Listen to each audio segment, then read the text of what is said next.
Hello. Hello जी। Hello जी, जय श्री कृष्ण, नमस्कारम, वालेकुम, सत श्री अकाल जी।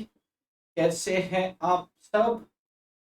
तेरे मस्त मस्त दो नैन, ना ना ना ना ना ना ना ना। देखो देखो, ग्लासेस के अंदर वो लाइट कैसे घूम रही है ना, ये मेरी कितनी सुंदर दिख रही है इसमें। चलो। दिल को देखो, चेहरा ना देखो, चेहरे ने लाखों को लूटा है। दिल सच्चा और चेहरा झूठा, दिल सच्चा और चेहरा झूठा। तुझा मजा, तुझा मजा लग्नाच्या फटाका फुटला ग. तुझी चिमणी उडाली प्रुर्र. माझ्या पोपट पेसातला, पेसातला पेसातला. हाँ, ये मराठी सॉन्ग है, तुम लोग को समझ नहीं आएगा non Marathi guys. Okay. Revision day 2, day 3, day 4, day 5. आज का हमारा रिवीजन सेशन होगा जी ऐसे 500, 500 बड़ा ऐसे. ऐसे 500 नाम है जी इसका, audit evidence.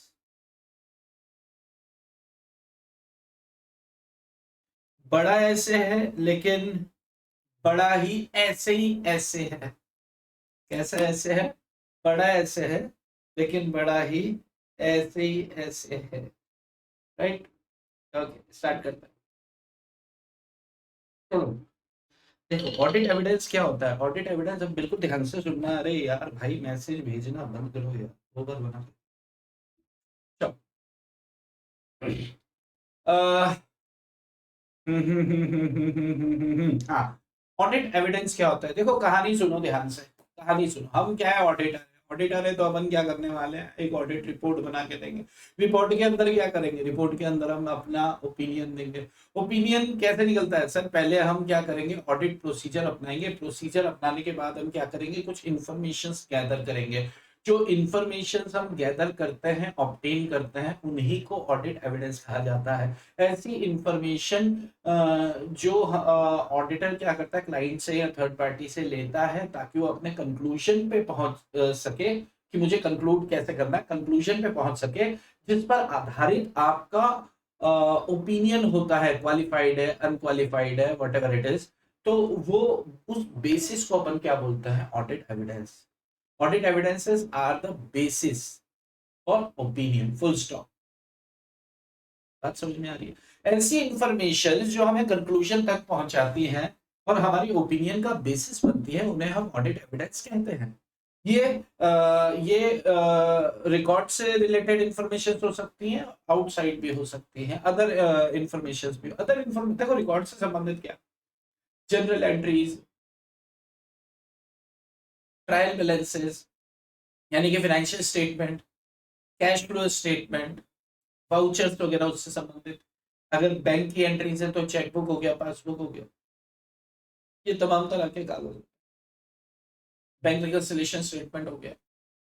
Other than financial statement या रिकॉर्ड से संबंधित या अकाउंटिंग रिकॉर्ड से संबंधित, तो ये सब हो गया. अकाउंटिंग रिकॉर्ड से संबंधित नहीं है, अलग, यानी कि अदर इंफॉर्मेशन आपको कहाँ से मिलती है भाई? मान लो आप एक किसी कंपनी का ऑडिट कर रहे हो और कंपनी की मीटिंग हुई होगी तो उनका, जैसे एजीएम होती है, ईजीएम होती है, तो फिर उनके मिनट्स बुक बनते हैं. मिनट्स, सारांश, समरी की कौन कौन आया, क्या क्या डिसीजन लिए गए, वो सब इसका हिस्सा बनता है. इसका थर्ड पार्टी से कंफर्मेशन आपने ले लिया कि थर्ड पार्टी हमें कंफर्मेशन दो, that is what other evidence. Scene समझ में आ रहा है? देखो ध्यान से देखो, ध्यान से देखो, ध्यान से देखो, ध्यान से देखो, ध्यान से देखो. चैन से सोना चाहते हो तो जाग जाओ. ऑडिट एविडेंस देखते ही भाग जाओ, ऐसा नहीं करना है. ध्यान से सुना. ऑडिट एविडेंस SA 500 क्या कहता है? 3 नंबर का एक बार डेफिनेशन पूछा गया था. डेफिनेशन में क्या बोला कि भाई ऑडिट एविडेंस में be defined as information. Audit evidence एक तरह की इंफॉर्मेशन होती है used by the auditor in arriving at conclusions. अपने कंक्लूजन पर पहुंचने के लिए वो कुछ इंफॉर्मेशन का इस्तेमाल करता है जिन पर ऑडिटर का ओपिनियन बेस्ड होता है, on which the auditor's opinion is based. Full stop. Definition is over. आगे बोलते हैं it includes both the information containing containing in the accounting records and other informations. अब अकाउंटिंग रिकॉर्ड्स में क्या क्या आता है? अकाउंटिंग रिकॉर्ड्स में आ रहा है जी आपका records of initial accounting entries and supporting records. जो भी आपने एंट्रीज, जनरल एंट्रीज पास की और उसके सामने कुछ वाउचर्स हैं, चेक हैं, ईएफटी है तो इलेक्ट्रॉनिक फंड ट्रांसफर है, इनवॉइसेस, कॉन्ट्रैक्ट्स, बिल्स, अगर आप रेंट पे कर रहे हो तो रेंट एग्रीमेंट होगा।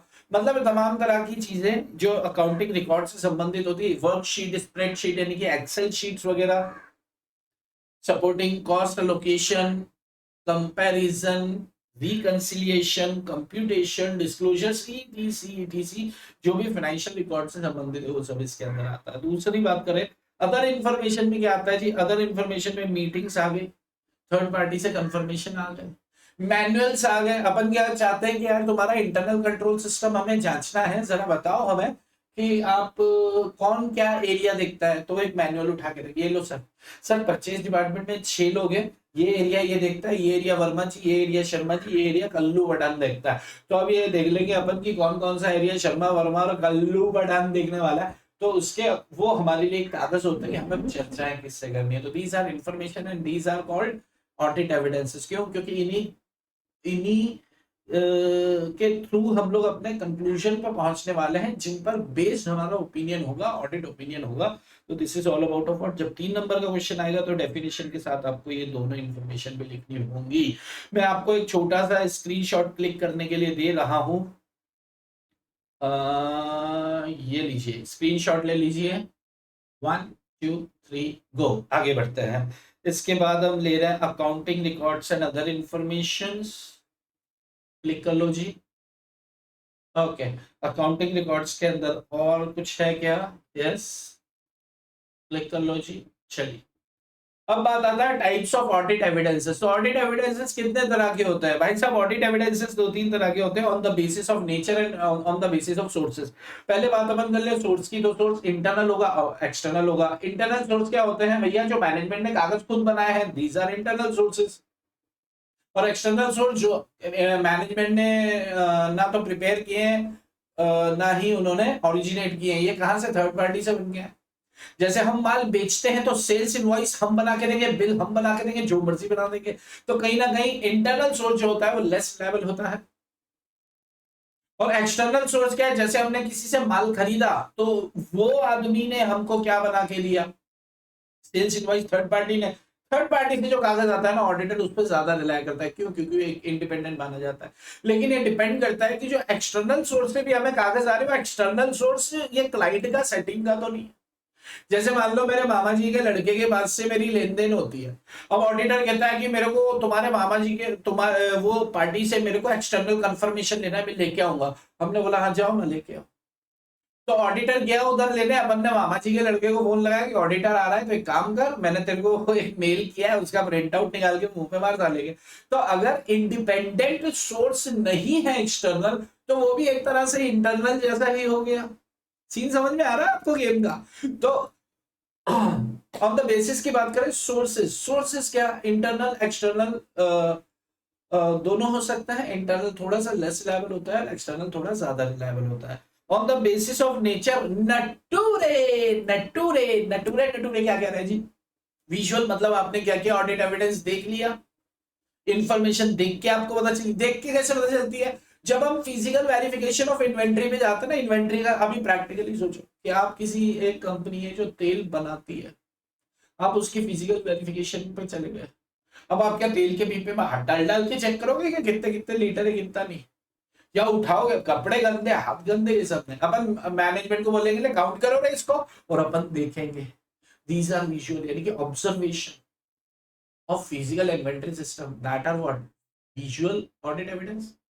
ओरल, ओरल में क्या होता है? इंक्वायरी करते हैं हम मैनेजमेंट से, मैनेजमेंट से पूछताछ करते हैं। ऑर्गेनाइजेशन में तमाम तरह का स्टाफ है, हम उनसे ए भैया इतना तो क्या करता है भैया? सर मैं तो इधर अपना परचेज देखता हूँ सर।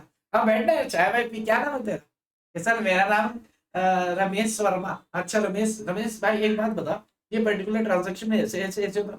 सर हाँ ऐसे ही होता, बाकी आप साहब से नहीं, तुम भी तो कुछ बताओ। तो फिर बोलेगा नहीं सर किसी को बोलना मत, लेकिन यहाँ पे आप चेक करोगे ना आपको सामान मिलेगा।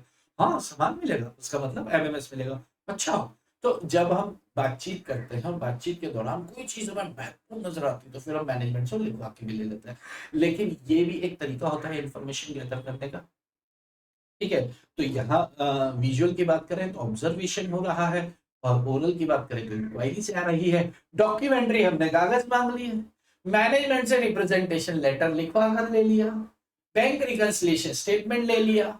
आपकी कंपनी गई, कंपनी का ऑफिस है और वो ऑफिस है उसका भाड़ा दे रहे हैं, किराए का, किराए का। तो हमने बोला कैसे यकीन करेंगे तुम किराया दे रहे हो, तो वो क्या बोलेगा, सर ये रेंट एग्रीमेंट है। What, documentary? और ये हर महीने हम उसको किराया देते हैं तो उसकी पावती यानी कि रसीद वो हमें देते हैं, और आप बैंक स्टेटमेंट से क्रॉस टेली कर लो कि इतना पेमेंट इनको जा रहा है। तो डॉक्यूमेंट्री में क्या, कागज जो एग्रीमेंट हमें मिल रहा है, that is what documentary evidences. Third party से जब हम स्टेटमेंट लेते हैं तो लिखवा के लेते हैं, अगर हम बैंक रिकंसिलिएशन स्टेटमेंट लेते हैं तो प्रिंट आउट लेते हैं और उसके बाद हम अपनी प्रोसीजर्स लगाते हैं, जांचते हैं। तो on the basis of nature and on the basis of sources, 3 इधर 2 इधर, तो टोटल आपसे पूछा जाएगा ना ऑडिट एविडेंस कितने प्रकार के होते हैं, तो अपने को बताना है उनको कि भाई साहब ऑडिट एविडेंस जो है 2 प्रकार के होते हैं, 2 में 3 और 2 5, तो टोटल 5 टाइप्स के हैं। आपको 2-2 लाइन सबके अंदर लिख देनी है।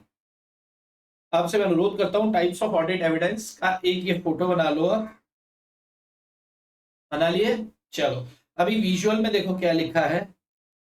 विजुअल में एक फोटो ये भी खींच लो, observation, inventory physical verification, physical verification of inventory, fixed asset वगैरह। ओरल के अंदर discussion with management, various officer, staff member, इनके साथ डिस्कशन, क्लिक करते जाओ बस।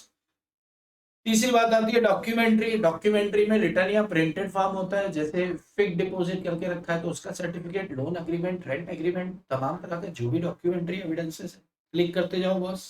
इंटरनल एविडेंस की बात करें तो इंटरनल एविडेंस के अंदर क्या बोला है कि प्रिपेयर एंड मेंटेन या originate within the organisation sales invoice, challan, note, goods, ETC.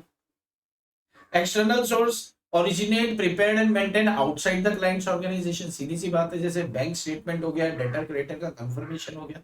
External source अगर इंडिपेंडेंट पार्टी से नहीं है तो फिर वो लेस रिलायबल होगा, तो फिर क्या होगा, वो लेस रिलायबल होगा। फोटो खींचते चलो बाबू साथ साथ ना, बैक करके भी फोटो खींच सकते हो क्योंकि आपको रिकॉर्डेड मिलने वाला है।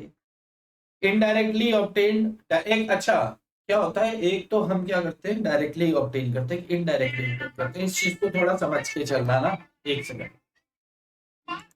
देखो। इनडायरेक्टली का मतलब यहाँ पे, जैसे मान लो कि मैंने थर्ड पार्टी से कंफर्मेशन मांगा, कंफर्मेशन थर्ड पार्टी से मांगा, तो हमने कंफर्मेशन क्या मांग रहे कि सर हम यहाँ पर बैलेंस शीट देख रहे हैं एबीसी लिमिटेड की, ठीक है सर। सामने से जवाब है हाँ, मान लो सामने जवाब है हाँ। सर यहाँ पर डेटर के बैलेंसेस में एक आपका भी नाम है, यानी कि आपसे कंपनी को पैसा लेना है, आपको उधार माल बेचा होगा कि हाँ बेचा बेचा इन्होंने बेचा। सर यहाँ पे बता रखा है कि 50,000 रुपए का आपका पैसा बकाया है, तो मैनेजमेंट उससे थर्ड पार्टी कि नहीं यार मेरे तो 45,000 बकाया है, 50 कहाँ है, 5 तो भी पहुंचाया मैंने। अच्छा, तो सर आप एक मुझे लिख के दे देंगे, रिटर्न राइटिंग दूंगा मैं आपको, तो लिख के इधर दे देता है। इसे क्या बोलेंगे अपन डायरेक्टली ऑब्टेन, तो डायरेक्टली ऑब्टेन किया तो that will be like more reliable. अगर इनडायरेक्टली ऑब्टेन, इनडायरेक्टली मतलब क्या, हमने जैसे ही उससे क्लाइंट से बोला कि यार हमें उस डेटर का नंबर दो, तो कहता क्या बात करनी है हमें बताओ, हम बात करके देते हैं कि नहीं। मैं डायरेक्ट बात नहीं सर, डायरेक्ट हम बात नहीं करने देते, हमारी फर्म की पॉलिसी है, डायरेक्ट हम चार्टर्ड ऑडिटर को बात नहीं करने देंगे, आपको क्या इन्फॉर्मेशन चाहिए हम मंगा के देते हैं आपको। अब प्रैक्टिकली सोचो कि अगर इंफॉर्मेशन क्लाइंट मंगा के देने वाला है तो हमने सवाल क्या पूछा, क्या सवाल वहां पूरा गया कि नहीं गया, हमें मालूम नहीं। समझ रहे हो? उसके बाद चलो हमारा सवाल पूरा गया, वहां से जो जवाब आया वो भी मैनेजमेंट से रूट होकर आने वाला है, तो क्या जवाब हमें पूरा मिला कि नहीं मिला, मालूम नहीं। या तो हमारी जो क्वेरी थी या क्वेश्चन था या जो हम रिक्वेस्ट उससे करने वाले हैं कि यार भाई साहब हमें इस बारे में बताओ, या तो ये मैनिपुलेट होकर क्वेश्चन वहां जाएगा और आंसर आएगा, या फिर क्वेश्चन पूरा जाएगा लेकिन जवाब मैनेजमेंट से होकर मैनिपुलेशन होने के बाद हमारे हाथ में आएगा ताकि हम उसको रिलाय करके आगे बढ़ जाए।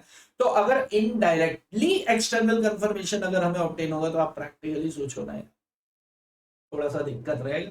तो अलर्ट रहो, अलर्ट रहो। थर्ड पार्टी नॉलेजेबल होना चाहिए, ऐसा नहीं हो किसी गधे से सवाल पूछ लिया और होके रहे मेरे तो मजा ही नहीं आ रहा क्या पूछा आपने चलो ठीक है आप जो कह रहे हो वो सही है, फिर नहीं नहीं भैया उसे ज्ञान ही नहीं है तो उससे मत पूछो, ठीक है। जैसे प्रैक्टिकली सोचो, एक अपने डेटर का कोई लेना देना है और लेकिन वो जो डेटर है ना वो डेटर भी बहुत बड़ा आदमी है तो उसका एजेंट डील करता है, एजेंट को ज्ञान ही नहीं है इस बारे में, तो पीछे छुड़ाने के लिए हाँ नाम कंफर्मेशन दे सकता है। तो ऑडिटर को इस बात को लेकर भी अलर्ट रहना है कि यार जिससे मैं पूछ रहा हूँ क्या उसी से मेरी बात हो रही है या उसके किसी बंदे से। अगर उसके किसी बंदे से हो रही है तो क्या ये उतना ज्ञान रखता है जितना कि वो रख सकता था। सीन समझ में आ रहा है, तो ऑडिटर को इन चीजों का ध्यान रखना होता है एक्सटर्नल। तो आप इसका फोटो तो आई गेस मैंने दे दिया है आपको, आप खींच सकते हैं। अब 2 नंबर का एक बार पूछा गया था भाई साहब की ऑडिटर का इस एसए का ऑब्जेक्टिव, यार इस एसए का ऑब्जेक्टिव इतना सा है, मैं इसको पूरा एक पेज पे ले देता हूँ, ये रेड में है, ठीक है, स्क्रीनशॉट ले लेना, लिख लेना। इस एसए का ऑब्जेक्टिव छोटा सा है और वो छोटा सा ऑब्जेक्टिव क्या कह रहा है कि भैया ऑडिटर आप क्या करो, आप डिजाइन करो कि क्या ऑडिट प्रोसीजर्स आपको लगाने, design and perform audit procedure ताकि आप साई कलेक्ट कर सके, sufficient and appropriate audit evidence collect कर सके, ऑब्टेन कर सके to draw a reasonable conclusion on which to the base the auditor's opinion. Auditor के ओपिनियन का बेस बनाने के लिए आप रीजनेबल कंक्लूजन ड्रॉ कर पाए, उसके लिए आपको audit procedures design plus perform करनी है ताकि आप सारे इकट्ठे कर पाए और कंक्लूजन पे पहुंचकर ओपिनियन का बेस तैयार कर पाए। तो this is the basic objective of S 500। यहां पर 2 नंबर में एक बार पूछा गया है। चलो अब इसका ज्वलंत प्रश्न आता है, sufficient and appropriateness of audit evidence. Sufficient and अपन बोलते हैं ना साई साई साई साई, व्हाट इज साई? तो ये 2 वर्ड से मिलके बना है सफिशिएंट और दूसरा है अप्रोप्रिएट। सफिशिएंट का मतलब क्वांटिटी से, क्वांटिटी मतलब कितने कागज इकट्ठे करने, भाई साहब करते जाओ, नहीं नहीं नहीं नहीं कितने करने, कितने बहुत सारे करना भाई साहब। और अप्रोप्रिएट का मतलब क्वालिटी से, क्वालिटी का मतलब रेलेवेंट एंड रिलायबल होना चाहिए। रेलेवेंसी एंड रिलायबिलिटी क्या होता है अभी बात करेंगे, लेकिन पहले बात करें क्वांटिटी सफिशिएंट। देखो सबसे महत्वपूर्ण चीज बड़े ध्यान से समझना, अपन ने रेगुलर के टाइम पे भी एग्जांपल लिया था। जैसे मान लो आपको कहीं पे जाना है, आप कहीं पे जा रहे हो, आपने क्या किया, किसी से एड्रेस पूछा, यहां पर बड़ा आपने क्या किया, किसी से ऐसे कैसे 3.1, ओके ओके ओके। चलो आपने क्या किया, किसी से एड्रेस पूछा, आप नए शहर में हो, मान लो आप मुंबई में आए हो, आपने किसी से एड्रेस पूछा कि यार भाई साहब मेरे को वहां जाना, तो एक अंकल जी थे, अंकल जी का नाम क्या लिख दें, ए। आपने यहीं से एड्रेस पूछा, उसने बोला कि यहाँ से, ये क्या हो गया, यहाँ से लेफ्ट टर्न लेने का, एक सिग्नल आएगा छोड़ने का, दूसरा सिग्नल आएगा छोड़ने का, फिर उसके बाद यहाँ एक राइट आएगा, उधर नहीं जाना, यहाँ से सेकंड राइट आएगा, आपको बोर्ड दिख जाएगा जहाँ पे आपको जाना। आपने ए से पूछा कि कैसे जाना है, तो उससे बोला देखो यहाँ से लेफ्ट मारोगे तो मेन रोड आएगा, मेन रोड पे पहला सिग्नल, दूसरा सिग्नल, 2 सिग्नल छोड़ के उसके बाद जो सेकंड राइट आएगा वहां थोड़ा चलोगे आपको सामने मिल जाएगा। आपने क्या किया, अच्छा क्योंकि आप नई जगह पे हो, क्या बी ने जो बोला विश्वास करोगे या दूसरे बंदे से भी पूछोगे, जाहिर सी बात है दूसरे बंदे से भी पूछोगे। आपने क्या किया, मिस्टर बी से भी पूछा, मिस्टर बी ने भी सेम ही उसको जवाब दिया कि यार ऐसे जाओ। अब आप क्या करोगे, जैसे ही दूसरा सिग्नल क्रॉस कर लोगे ना, फिर मिस्टर सी से पूछोगे, सी ने भी आपको ये रास्ता दिया, 3 लोगों ने आपको सेम बता दिया, इसका मतलब कंसिस्टेंसी आपको मिल रही है।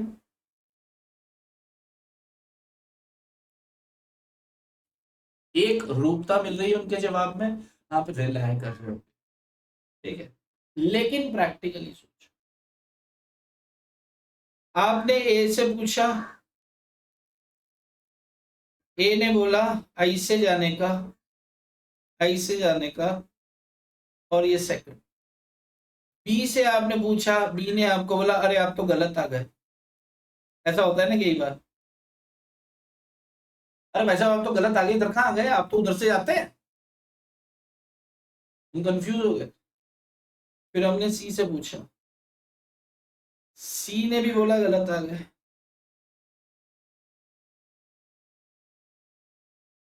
लेकिन सी ने जो रास्ता बताया वो बी से मैच नहीं कर रहा। फिर आपने डी से पूछा, डी और बी मैच कर गए। फिर आपने ई से पूछा, ई और डी मैच कर गए। फिर आपने एफ से पूछा, यानी कि आप A B C D E F तक क्यों पहुंच रहे हो, क्यों इतने लोगों से आप इंफॉर्मेशन ले रहे हो कि मुझे कहां जाना है? क्योंकि इनके जवाब में कंसिस्टेंसी नहीं मिली। बिल्कुल ऑडिट एविडेंस में भी ऐसे ही होता है। सफिशिएंसी का मतलब यार कितने इकट्ठे करेंगे कि यार भाई साहब देखो, जब हम रिलाय कर रहे हैं कि यार जो कागज हमें मिले वो हमारे लिए काफी होगा, काफी हो गए। भाई हमने एक कागज देखा, जैसे प्रैक्टिकली सोचो, हम फाइनेंशियल स्टेटमेंट में क्या देख रहे हैं कि यार टू रेंट पेड 3 लाख रुपए, तो हमारी नजर में क्या आएगा, 25,000 रुपए महीना दे रहे हैं इनको, बड़ी अच्छी बात। तो 25,000 रुपए हम देखेंगे, बैंक स्टेटमेंट से क्रॉस टैली करेंगे, बैंक स्टेटमेंट से क्रॉस टैली हो गया। हमने रेंट एग्रीमेंट मंगा लिया, उसमें लिखा है 25,000 रुपए महीना, तो यार हम संतुष्ट हो गए ना, क्योंकि कंसिस्टेंसी है। अगर मान लो रेंट एग्रीमेंट कह रहा है कि रेंट एग्रीमेंट कह रहा है 20,000 रुपए महीना, रेंट एग्रीमेंट कह रहा है 15,000 रुपए महीना, उस हिसाब से तो 1,80,000 होना चाहिए था। ध्यान से समझना, आपने देखा कि बैंक स्टेटमेंट में तो उसको 3 लाख रुपए जा रहे हैं। आपने देखा कि भाई साहब प्रॉफिट एंड लॉस अकाउंट में भी टू रेंट 3 लाख जा रहा है। लेकिन जब आपने रेंट एग्रीमेंट मंगाया तो 15-18 हजार रुपए का था, 20,000 रुपए का था, उस हिसाब से 2,40,000 बनना था। मान लो 20 साल का था तो उस हिसाब से 2,40,000 बनना था। अब आपका सवाल आ जाएगा, कंसिस्टेंसी नहीं है कि जब रेंट एग्रीमेंट 2,40 बोल रहा है तो आपने 3 लाख की पेमेंट कैसे करी? तो फिर मैंने, यानी कि आप एडिशनल प्रोसीजर अपनाएंगे, एडिशनल डॉक्यूमेंट्स मांगेंगे। तो यहां पर वो क्या करने वाला है, आंसर करने वाला है आपको। कौन आंसर करने वाला है? मैनेजमेंट। मैनेजमेंट बोलेगा देखो सर क्या था कि हमारा 20,000 रुपए महीना, आपने बिल्कुल ठीक बोला, लेकिन क्या था सर कि इनका ना ऊपर वाला कमरा उस समय कोई रहता था वहां पे, तो एक आध महीने अग्रीमेंट हुआ था हमारा, हमने इनको पहले, आप देख चेक करना, पहले महीने 20,000 रुपए दिए हमने, तो दूसरे महीने से ही वो ऊपर वाला छोड़ के चला गया और हमें गोदाम की जरूरत थी, तो हमने इनसे बात की। इन्होंने बोला ठीक है आप 5,000 रुपए बढ़ा के दे देना। तो सर ये हमारे बीच में ओरल डिस्कशन था, सर ये हमारे बीच में ओरल डिस्कशन था, तो फिर वो 25,000 हो गया 20,000 की जगह, और उसके अकॉर्डिंगली फिर आपके सामने पेमेंट आ रही है। ऑडिटर ने बोला चलो जो तुम कह रहे हो मान लेते हैं, बट मेरे पास डॉक्यूमेंट्री एविडेंस तो है नहीं, तुम्हारे आपस में क्या बात हुई, कैसे यकीन करो? सर मैं लिख के दे दूं? यस। तो मैनेजमेंट से हम क्या बोलेंगे, भाई साहब आप हमें लिख के दे दो, रिटर्न रिप्रेजेंटेशन दे दो। अब मैनेजमेंट ही कह रहा है, मैनेजमेंट ही लिख के दे रहा है, तो यार लिख के देने से क्या वो सच्चा हो गया कागज? सर आपको अभी भी यकीन नहीं आ रहा? नहीं आ रहा, सर एक काम करो उससे पूछ लो, ठीक है? जो लैंडलॉर्ड है हमने उससे पूछा, लैंडलॉर्ड ने बोला हाँ जी ऐसे ही हुआ था। तो हमने लैंडलॉर्ड को क्या बोला, भाई साहब आप एक्सटर्नल कंफर्मेशन दे दो, यानी कि ये SA 580 में बात करेंगे, ये SA 505 में बात करेंगे। तो SA 580 505 से हम क्या करेंगे, दो कागज इकट्ठे करेंगे। प्रैक्टिकली सोचो कि अगर हमें वो 25,000 25,000 25,000 तीनों जगह से मिल जाते तो सफिशिएंट थे। लेकिन जैसे ही एक डाउट राइज हुआ, जहां पे क्वेश्चन आता है, ऑडिटर अपनी ऑडिट प्रोसीजर्स बढ़ा देता है और कागज इकट्ठे करता है, जब तक कि वो खुद को संतुष्ट ना कर ले कि ये कागज मेरे लिए पर्याप्त है। ये डिपेंड करता है, 2 कागज से भी काम चलता है और एक आइटम के लिए शायद 20 कागज भी लेने पड़ जाए। डिपेंड करता है सर्कमस्टेंसेस और केसेस पर। सीन समझ में आ रहा है? तो कंसिस्टेंसी इन रिप्लाई, अगर आपको रिप्लाई के अंदर कंसिस्टेंसी मिल रही है, रिप्लाई के अंदर अगर आपको कंसिस्टेंसी मिल रही है, तो that is good sign from every person and all. और क्वालिटी का मतलब relevant and reliable. Discuss the factors affecting auditor judgement as to sufficiency. Exam में एक बार 4 नंबर में पूछा गया था कि यार ऐसे फैक्टर्स बताओ जो आपको लगता है कि ये सफिशिएंट हो गए, ऑडिटर जजमेंट के हिसाब से सफिशिएंट हो जाएंगे। तो फैक्टर्स क्या है भाई साहब? पहला है मटीरियलिटी। अगर फैक्टर, अगर मान लो कोई पर्टिकुलर आइटम है और उसका बैलेंस शीट में कोई इतना इम्पैक्ट नहीं पड़ता, तो उसके लिए इतने कागज कौन इकट्ठे करेगा? अगर हायर मटीरियलिटी अगर हायर साइड में है तो कागज ज्यादा इकट्ठे होंगे, मटीरियलिटी अगर लोअर साइड में है, मटीरियल मतलब सिग्निफिकेंट है क्या वो मैटर, मटीरियल का मतलब महत्व, इंपॉर्टेंस रखता है क्या, क्या उसकी वजह से फाइनेंशियल स्टेटमेंट हिल सकते हैं क्या? अगर ऐसा है तो बहुत ज्यादा कागज लेंगे। ऐसा है कि वे ये इसके कागज लो नहीं लो एक समान है, मान लो कि यार आपके 70 रुपए 90 रुपए 150 रुपए का खर्चा हुआ और उसके लिए कागज नहीं, यार नहीं भी मिले तो जाने, 2 करोड़ का बैलेंस शीट है। लेकिन अगर 15 लाख का कोई एक्सपेंस है तो फिर यार उसका तो कागज चाहिए, उसके लिए तमाम 17 जगह से जाके चेक करें। Risk of material miss statement, अगर ऑडिटर ने रिस्क को असेस किया और उसने देखा कि यार इंटरनल कंट्रोल सिस्टम यहाँ पे एकदम ढिंचाक नहीं है, अगर कंट्रोल्स अच्छे नहीं है, तो जाहिर सी बात है हायर साइड, यानी कि risk of material miss statement ज्यादा है तो कागज ज्यादा, रिस्क ज्यादा तो कागज ज्यादा ले लो, रिस्क कम है तो फिर कागज कम ले लो। Size and nature of population, population heterogeneous है कि होमोजीनियस है, SA 530 आप पढ़ेंगे कभी, या अगर पढ़ चुके हैं तो आपको मालूम है होमोजीनियस डाटा क्या होता है, एक ही जैसा डाटा होता है, एक ही तरह का होता है। हेट्रोजीनियस डाटा बहुत अलग अलग अलग अलग अलग तरह की कंपैरेटिवली हायर वैरायटी होती है उसके अंदर। तो एक ही वैरायटी का डाटा है तो थोड़े कागज लेके चल जाएगा, लेकिन हेट्रोजीनियस अगर डाटा है तो फिर वहां पे ज्यादा एविडेंसेस हमें चाहिए होते हैं। चौथा पॉइंट आता है risk and assertion level. Inherent risk का मतलब क्या होता है भाई साहब, इनहेरेंट और कंट्रोल रिस्क। इनहेरेंट रिस्क होता है कि इंटरनल कंट्रोल सिस्टम मौजूद नहीं है तो क्या रिस्क, और कंट्रोल रिस्क होता है इंटरनल कंट्रोल सिस्टम होने के बावजूद भी अगर कोई रिस्क है तो दैट इज कंट्रोल रिस्क। या इनहेरेंट रिस्क मतलब जैसे ही ऑडिटर वहां पे जाकर पहुंचा और पहुंचने के बाद उसने देखा कि कंट्रोल्स यहाँ पर नहीं है या नहीं होते, तो फिर इन पर क्या रिस्क होता, that is inherent. Control risk internal control system लगाने के बावजूद, मैनेजमेंट का इतना स्ट्रिक्ट कदम उठाने के बावजूद भी क्या कोई रिस्क बचे हैं, जवाब आता है हाँ, तो उन्हें क्या कहेंगे, कंट्रोल रिस्क। अगर रिस्क ज्यादा है इकट्ठे करने पड़ेंगे। मतलब अब ये चीज को क्या है, इधर अच्छे से इज्जत से लिखा हुआ है, तो risk of material miss statement lower the size of population. Size of population, अगर पॉपुलेशन मतलब टोटल नंबर ऑफ वाउचर्स 10,000 है, तो आप अगर उसका 10% भी चेक करोगे तो 1,000 होगा। अगर मान लो टोटल पॉपुलेशन 2,000 है तो उसका 20% भी चेक करते हो तो 200 ही रह जाएगा। तो जितना ज्यादा पॉपुलेशन उतने ज्यादा कागज इकट्ठे करेंगे। नेचर ऑफ पॉपुलेशन बात हो गई है, क्वालिटी की बात हो गई है। क्वालिटी का मतलब रेलेवेंट एंड रिलायबल। जितने ज्यादा रिलायबल कागज आप इकट्ठे करोगे उतने कम कागज इकट्ठे करने पड़ेंगे। लेकिन अगर आप सिर्फ कागज इकट्ठे कर रहे हो, रिलायबिलिटी मतलब कोई कुछ भी देगा तो आप गड्डी जमा कर लो यार, जब तक आप संतुष्टि नहीं हो पाओगे। तो आपकी संतुष्टि के लिए चाहे कोई 2 कागज हो लेकिन हो दम भर के, तो इस तरह के कागजों को अपन क्या बोलते हैं कि भाई साहब क्वालिटेटिव डॉक्यूमेंट है। Relevant and reliable, relevant and reliable, reliability is the most important. ठीक है, इनके बीच में इनवर्स रिलेशनशिप होता है। तो मैं आपको ये लिखने को दे देता हूँ, कहाँ से तो मेरे को कुछ समझ नहीं आ रहा है। यहाँ से ओके, ये फोटो खींच लो, खींच चुके। चलो ये पॉइंट्स लिखने हैं तो लिख लो, बहुत बढ़िया। ये पॉइंट्स लिखना है तो लिख लो, 1 2 3। ओके, हेट्रोजीनियस होमोजीनियस डाटा लिखना है, लिख लो।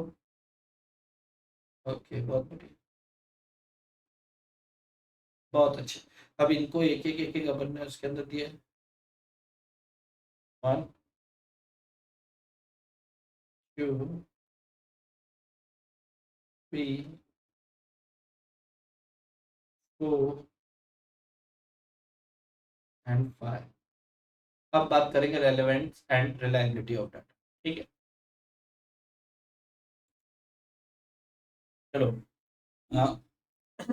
रेलेवेंट एंड रिलायबिलिटी के ऊपर अभी अभी अपन बात करते हैं। ओके, देखो ध्यान से सुनना बिल्कुल। रिलायबिलिटी क्या होता है, रिलायबिलिटी का मतलब ये होता है भाई साहब, आप जो इंफॉर्मेशन आपको प्रोवाइड की जा रही है वो उसके किस सोर्स से की जा रही है, नेचर ऑफ इंफॉर्मेशन क्या है, अगर वो आप उस क्या आपको सॉरी आपको कागज कुछ भी दे दिया गया है या फिर ऐसा कागज दिया गया है जिसके ऊपर आप प्रॉपर रिलाई कर सकते हो, ठीक है। रिलायबिलिटी किन फैक्टर्स पर निर्धारित निर्धारित करती है, generalisation about reliability of audit evidence, कि कब आप कहेंगे कि ऑडिट एविडेंस रिलायबल है, ऑडिटर का प्रोफेशनल जजमेंट है, वो समझेगा कि यार रिलायबल है कि नहीं। तो इसके लिए कुछ पॉइंट्स लेके रखे और ये 4 नंबर का क्वेश्चन आपका एग्जाम में बनता है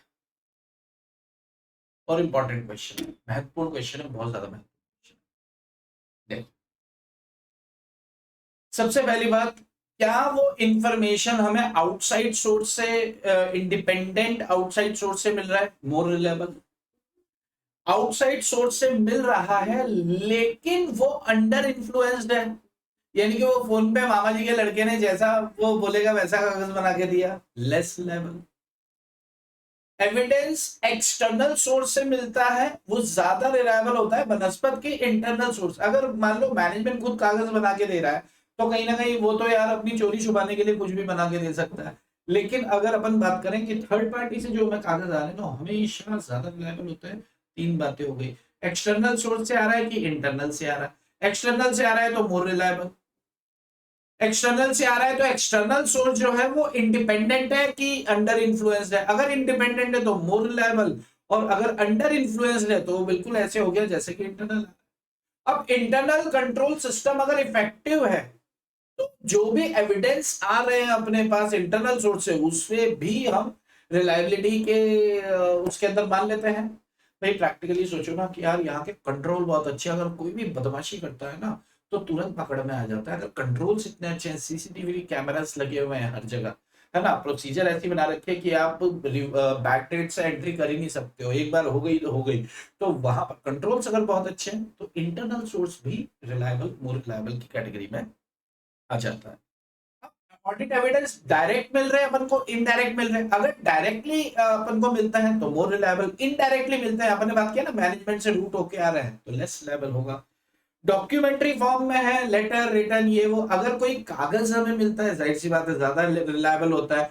ओरली अगर हमें मिलता है तो भाई साहब अपन लेस रिलायबल मान के चलते हैं, क्यों? क्योंकि ओरल का मतलब ओरल में क्या होता है, सीधी सी बात आ जाती है, मैंने कब कही तुमसे, अरे यार सर आपने तो बताया था यार ऑडिटर को यार ऐसे बुद्धू मत बनाओ, अरे यार वहां कसम भाई साहब मैंने कुछ नहीं कहा आपसे, अरे यार। तो ओरल एविडेंस बदल जाते हैं, रिटर्न एक बार लिख के दिया तो साला फंस गया। ओरिजिनल फॉर्म है कि डुप्लीकेट फोटोकॉपी है, ओरिजिनल फॉर्म ये तो अपन मार्कशीट में करते ही है ना, फेल हो गए तो पास का दिखा देते हैं। भाई पीडीएफ को आप क्या करते हो, कन्वर्ट करते हो वर्ड में और उसी फॉर्मेट के अंदर आप क्या करते हो, फेल को पास कर देते हो। भाई मान लो आपको 24 मार्क्स आए तो आपने उसको 42 कर दिया, 42 मतलब पास हो गया, डिंग चिका डिंग चिका डिंग चिका हे। तो आपने ये सारी कहानियां कर दी हैं भाई साहब, तो गलत बात है यार ये, ठीक है। तो ओरिजिनल फॉर्म में होगा तो मोर रिलायबल होगा, लेकिन फोटोकॉपी है या डिजिटल फॉर्म में ट्रांसफर्ड इलेक्ट्रॉनिक फॉर्म में एक से दूसरे को, तो that will like less level माना जाता है। तो रिलायबिलिटी को लेकर यार ये फैक्टर्स हैं और दीज आर इंपॉर्टेंट, तो मैं आपको लिखने को दे रहा हूँ। सबसे पहले इसका स्क्रीनशॉट ले लो, ले चुके हो, बड़ा करके लेना है, बड़ा करके ले लो। उसके बाद कौन से फैक्टर्स हैं जी, ये फैक्टर्स हैं आपके, फर्स्ट पॉइंट पूरा कवर हो गया है इसके अंदर, बराबर। चलो उसके बाद सेकंड और थर्ड पॉइंट इसके अंदर कवर हो रहा है, बहुत बढ़िया। उसके बाद फोर्थ पॉइंट इसके अंदर कवर हो रहा है एंड फिफ्थ पॉइंट भी कवर हो रहा है, ठीक है। अब बात आती है रेलेवेंसी की, रेलेवेंसी की बात करते हैं। अब बात आती है रेलेवेंट क्या होता है। तो रेलेवेंट को लेकर मैंने यहाँ पर एक एग्जांपल बताया था आपको, मैं आपको यहाँ पर फिर से बता देता हूँ, थोड़ा सा ध्यान से समझना। कोई एविडेंस रेलेवेंट, देखो रेलेवेंट एंड रिलायबल, हम बात कर रहे हैं sufficient and appropriate audit evidence. Sufficient का मतलब क्या था भाई साहब, क्वांटिटी से था, और क्वांटिटी कितनी कब कैसे करनी है वो हम उसके ऊपर बात करके हैं। अब बात कर रहे हैं अप्रोप्रिएट, तो अप्रोप्रिएट अपने पे डबल क्लिक किया तो 2 बातें खुली, रिलायबल होना चाहिए, रेलेवेंट होना चाहिए, रेलेवेंट एंड रिलायबल होना चाहिए। तो रिलायबिलिटी को लेकर हमने बात कर ली, अब रेलेवेंट को लेकर एक एग्जांपल है, इसको ध्यान से समझ लो और उसके बाद हम आगे बढ़ जाएंगे, बराबर क्या। चलो एक सेकंड पहले एक काम करो, आप चाहो तो इसको लिखो मत, ये अब लिख चुके हैं, ध्यान से सुनना है इस एग्जांपल। मान लो मान लो, ध्यान से सुनना, मान लो आप किसी ऑर्गेनाइजेशन में गए और वहां पर उन्होंने लैंड का वैल्यूएशन देके रखा हुआ है 25 करोड़। चलो यही दिखा दो। आप किसी लैंड का और इन्वेंट्री देके रखा है 27 लाख रुपए, लैंड का वैल्यूएशन देके रखा है 25 करोड़ रुपए। तो आप ये जानना चाहते हो, अच्छा आप पिछले 4 साल से इनके ऑडिटर हो, 3 साल से ऑडिटर हो, आपको ये पता है कि जमीन इनकी है। आपने मैनेजमेंट को बोला कि मैनेजमेंट ये 25 करोड़ का वैल्यूएशन कैसे कर रखा है, हमें एविडेंस दो। तो मैनेजमेंट ने क्या किया, हमको तितली दे दिया, टाइटल डीड दे दिया। टाइटल डीड क्या होता है कि साहब 15 साल 25 साल पहले हमने ये पर्टिकुलर जमीन खरीदी थी, यानी कि टाइटल डीड से अपन क्या चीज चेक करते हैं, ऑनरशिप चेक करते हैं। वैल्यूएशन चेक करने के लिए क्या टाइटल डीड एक सही डॉक्यूमेंट है? नहीं, वो तो 20 साल पहले 25 साल पहले 20 लाख रुपए की खरीदी थी। हम ये जानना चाहते हैं कि तुमने 25 करोड़ कैसे दिखाया। यानी कि ऑडिटर के लिए वैल्यूएशन की जांच करने के लिए यहां पर certificate of valuer, this is relevant document. Title deed is not a relevant information while you are checking, while you are examining the valuation of that particular asset. अगर किसी एसेट का वैल्यूएशन जांच रहे हो आप, तो वैल्यूअर का certificate चाहिए ना, ये इनकी है, अरे इनकी हमको मालूम है 25 करोड़ कैसे लिखा है, इसका जवाब। तो दैट इज व्हाट रेलेवेंट। अगर आपको डॉक्यूमेंट नहीं मिलेगा तो क्वालिटी कैसे मेंटेन हो? पहली बात तो रेलेवेंट मिले कि वैल्यूअर का सर्टिफिकेट मिले। दूसरी बात, अब वैल्यूअर का सर्टिफिकेट है, क्या इस वैल्यूअर पे हम रिलाय कर सकते हैं? तो देखेंगे मैनेजमेंट के साथ कोई कनेक्शन तो नहीं है इसका, चाचा भतीजा वाला सीन तो नहीं है, रिश्तेदारी तो नहीं है। फिर रिलायबिलिटी भी देख लेंगे।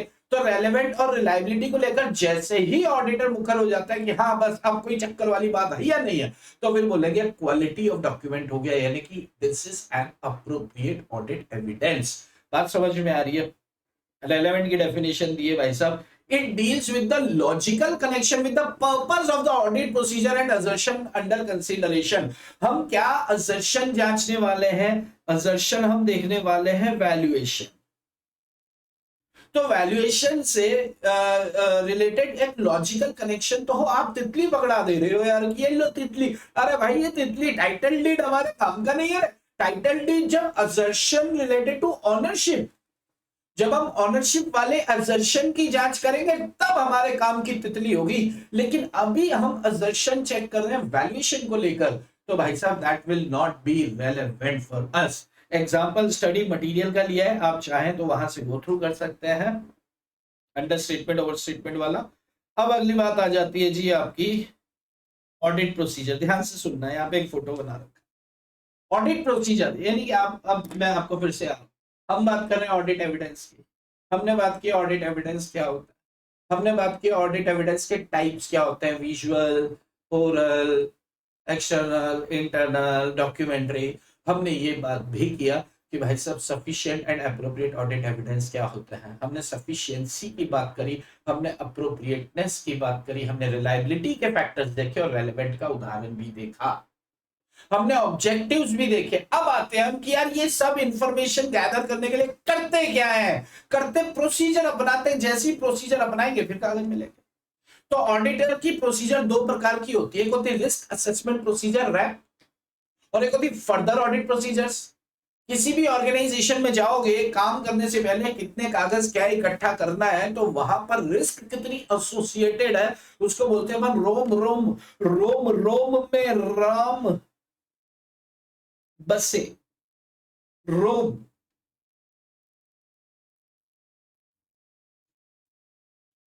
बढ़ के विलेन छोरी ले लूट लेगी प्राण, शहर की छोरी मेरी ले ले रोम रोम, मेरी ले ले रोम रोम, मेरी ले ले रोम रोम। रोम का मतलब क्या है?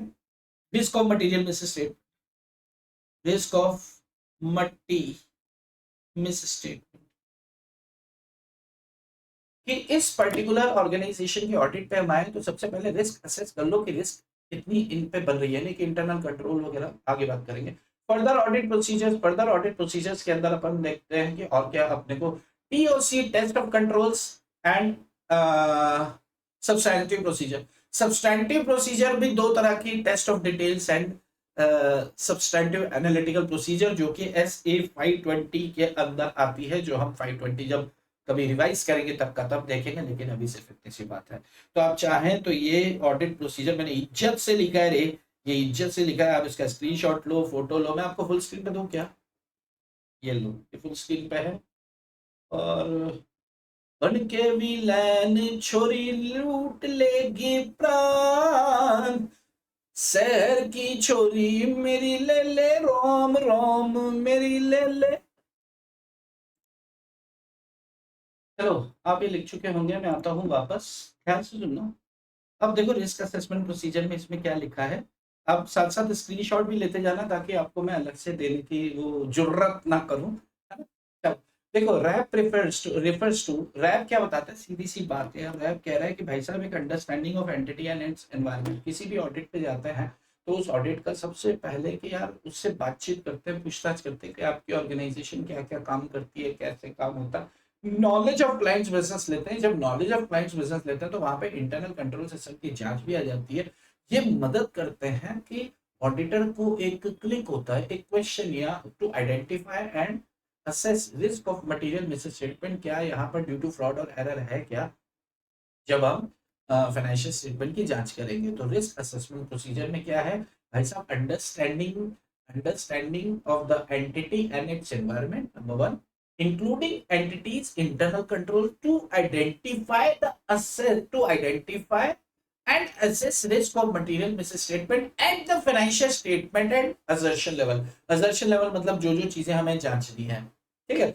assertions के ऊपर ना एक चैप्टर नंबर 5 आपको अलग से है, डिटेल में है, वो जब आप वो चैप्टर करोगे तो assertion के ऊपर और ज्यादा डिटेल में आएगा, लेकिन यहाँ पे सिर्फ इतना कि जो मैनेजमेंट कह देता है कि ये है, जो चीजें आपको जांचनी है, चेक करनी है। जैसे अपन कोई फिजिकल वेरिफिकेशन, अगर अपन मान लो किसी बैलेंस शीट के आइटम्स की जांच करते हैं तो उसमें क्या क्या होता है, एजर्शन, वीडियो पीसी, ठीक है। वी फॉर वैल्यूएशन चेक किया जाता है, डी फॉर डिस्क्लोजर चेक किया जाता है, ई फॉर एग्जिस्टेंस चेक किया जाता है, ओ फॉर ऑनरशिप देखी जाती है, P for position and C for completeness. के सारे डाटा रिकॉर्ड कर लिए गए हैं कि नहीं। जब बैलेंस शीट के आइटम्स की जांच की जाती है तो ये असर्शन होते हैं, और इन असर्शंस की जांच करने को ही बोला जाता है verification, verification of assets and liability. तो ये चीज आपको किधर मिलेगी, डिटेल में चैप्टर नंबर 5 में। तो असर्शन के ऊपर अपन यहाँ पर ज्यादा जोर नहीं डालते। सेकंड आता है भाई साहब test of control. Test of control के अंदर ये लाइन एकदम याद रख लेना, ये हर जगह काम में आने वाली है, मतलब छाप लेनी है। टेस्ट ऑफ कंट्रोल का मतलब इंटरनल कंट्रोल से मतलब, it may be defined as an audit procedure. भाई टेस्ट ऑफ कंट्रोल इस तरह की ऑडिट प्रोसीजर है जो डिजाइन की जाती है to evaluate the operative effectiveness of control in preventing, detecting and correcting on time MMS at assertion level। यानी कि याद आ रहा है अपन ने कितनी बार बात की थी भाई, PDC ऑन टाइमली बेसिस। आप इंटरनल कंट्रोल सिस्टम क्यों लगाते हो, ताकि आप गड़बड़ियों को या मिस स्टेटमेंट्स को या फ्रॉड या एरर जो भी आता है आप उसे प्रिवेंट कर पाए। P for prevent, D for detect and control and correct on timely basis. अगर आप ये कर पाते हैं तो इंटरनल कंट्रोल TOC आपने अच्छे से कर लिया। डेविएशन ठीक है, आप इसको गो थ्रू कर सकते हैं, मैं आपको फुल दे रहा हूँ, लिख सकते हैं आप if you want to write. Okay, last आता है सब्सटैंटिव प्रोसीजर। सब्सटैंटिव प्रोसीजर का मतलब है डिटेल्स चेकिंग करना। सब्सटैंटिव प्रोसीजर पे डबल क्लिक किया तो दो खुलते हैं, उसमें पहला होता है टेस्ट ऑफ डिटेल्स। ये आपके सामने टेस्ट ऑफ डिटेल्स है कि भाई ट्रांजैक्शंस को चेक करना, अकाउंटिंग बैलेंसेस, ये वो सारी चीजें चेक करना। और दूसरा क्या होता है SA 520, जो अपन अलग से डिटेल में डिस्कस करेंगे। कहने का मतलब सिर्फ इतना सा है भाई साहब कि जो ऑडिट प्रोसीजर है, सबसे पहले तो आप क्या करोगे, रिस्क एसेस करोगे, रिस्क असेसमेंट प्रोसीजर से।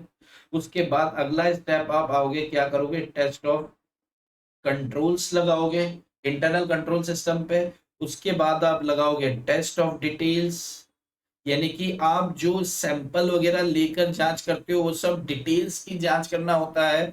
और अगर आप एनालिसिस करना चाहते हैं तो एनालिटिकल, मैं वो लिख देता हूँ शॉर्ट में, एनालिसिस करना चाहते हैं तो analytical review procedures as per SA 520 आप लगा देंगे। तो ये जनरली 3 प्रोसीजर 4 प्रोसीजर आपके काम में आती है while performing an audit and obtaining audit evidences। बात समझ में आती है अगर, तो this is all about of what procedures. अब बात आती है audit procedure to obtain audit evidence includes, but मैं आपको थोड़ा सा एक सांस लेने का समय दे रहा हूं।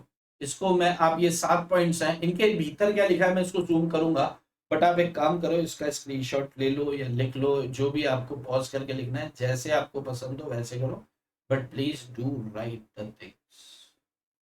ये 7 पॉइंट से लिख लो इनको।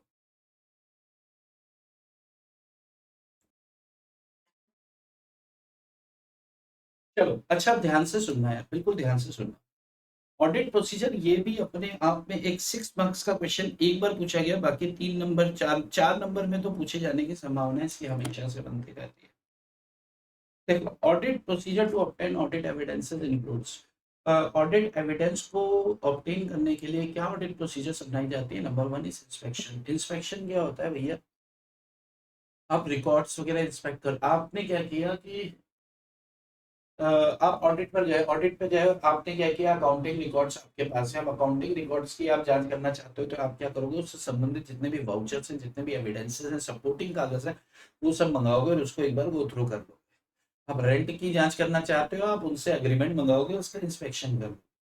इनटेंजिबल एसेट्स हैं तो उनका फिजिकल वेरिफिकेशन का इंस्पेक्शन आप जाके कर सकते हो। देखो अगर इनटेंजिबल बोल दिया, ठीक है, सॉरी, टेंजिबल ना, फिजिकल एग्जामिनेशन, ये इंस्पेक्शन की बात है भाई। डॉक्यूमेंट्स रिकॉर्ड्स का इंस्पेक्शन, जैसे लैंड एंड बिल्डिंग 70 लाख की है तो एग्जिस्टेंस भी चेक कर सकते हो, राइट ऑब्लिगेशन भी देख लेते हो, टाइटल डीड एंड ये चीजें देख सकते हो। देखो अगर आपको एक एसेट का वो देखना है, टेंजिबल एसेट की आपको, टेंजिबल एसेट की जांच के लिए आपको एविडेंस इकट्ठे करना है, तो बाय इंस्पेक्शन आप क्या कर सकते हो, उसका ऑनरशिप अगर चेक करना है, सर्टिफाइड वैल्यूअर, यहां से आप वैल्यूएशन देख सकते हो, कागज इकट्ठे करो आपको सब मिलेगा। Existence and right and obligation, ownership की तो बात हो गई, right obligation existence physical verification से पता चलेगा कि एग्जिस्ट भी कर रही है कि नहीं, ठीक है। चलो, तो ये direct audit evidence, existence of ये डॉक्यूमेंट, फाइनेंशियल बॉन्ड, ये वो सब इंस्पेक्शन हो गया, ठीक है। ओके, तो this is all about what inspection. Next is observation. Observation मैंने आपको बताया कि जब इन्वेंट्री का फिजिकल वेरिफिकेशन होता है ना, तो आप जाते हो वहां पे ऑब्जर्व करते हो कि मैनेजमेंट किस तरह से जांच कर रहा है। तो ऑब्जर्वेशन का मतलब क्या है, सिर्फ जाना और देखना, टू सी, तो procedure and observe the procedure कि वो क्या प्रोसीजर फॉलो कर रहा है। तो आपको फिजिकल वेरिफिकेशन ऑफ इन्वेंट्री के केस में उधर कभी भी आप पढ़ेंगे ना, फिजिकल वेरिफिकेशन करना ऑडिटर का ड्यूटी कभी नहीं पड़ेंगे, आप क्या बोलेंगे, फिजिकल वेरिफिकेशन अटेंड करना ऑडिटर का ड्यूटी होता है। unless it is impracticable you have to go there and attend the physical verification। आपको धूल में या कोयले में हाथ डाल के ऐसे नहीं करना हो, वो ऐसे पहुंच लो और मुंह काला हो गया ऑडिटर, कहा कहाँ करवाए, कहीं मुंह कहीं काला रे, गुपचुप गुपचुप। तो ऑडिटर बोलेगा कि फिजिकल वेरिफिकेशन था, मैं कोयला में हाथ दे दिया, मुझको राना जी माफ करना, मुंह काला ये हो गया। तो फिर उसको समझाया जाएगा, गुपचुप गुपचुप गुपचुप, तेरे को काहे को डाला हाथ तू कोयला में, वो तो ड्यूटी था रे बाबा मैनेजमेंट का रे। तो समझाएंगे, उनका मैनेजमेंट का ड्यूटी होता है, तेरे को देखने का है कोयला खाली, पगला, है ना।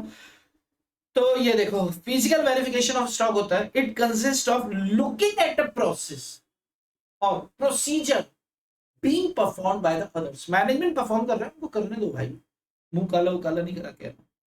एक्सटर्नल कंफर्मेशन, थर्ड पार्टी से कंफर्मेशन, ये भी एक हमारा प्रोसीजर होता है जिससे हम क्या करते हैं, ऑडिट एविडेंस कलेक्ट करते हैं। SA 505, डेटर का क्रेडिटर का कंफर्मेशन, बैंक स्टेटमेंट मंगा लेते हैं अपन, ये देखो आप SA 505, direct return response from independent party. देखो इनडायरेक्ट मिलेगा तो मतलब का नहीं, डायरेक्ट मिला लेकिन ओरल मिला कल को मुकर जाएगा, डायरेक्ट मिला रिटर्न रेस्पॉन्स मिला लेकिन वो इंडिपेंडेंट नहीं है, तो मैनेजमेंट जैसे कि मामा जी का लड़का वैसे कागज दे देगा, तो तीनों चीजें संतुष्ट होंगी। तो SA 505 हमेशा ध्यान रखना कि थर्ड पार्टी से जब आप कंफर्मेशन लो तो डायरेक्ट कंफर्मेशन आना चाहिए, रिटर्न इन राइटिंग, और देने वाली पार्टी न सिर्फ इंडिपेंडेंट हो बल्कि नॉलेजेबल पार्टी भी होनी चाहिए। याद रखना ये चीज को, SA 505 का क्रक्स है। बट हम बात कर रहे हैं ऑडिट प्रोसीजर, तो तीसरी प्रोसीजर है कंफर्मेशन। Next is recalculation. अगर आपको लगता है कि यार यहाँ पे कैलकुलेशन में गड़बड़ है, आप डेप्रिसिएशन ये वो सब, तो कैलकुलेटर लेके कर लो यार, this is not audit procedure.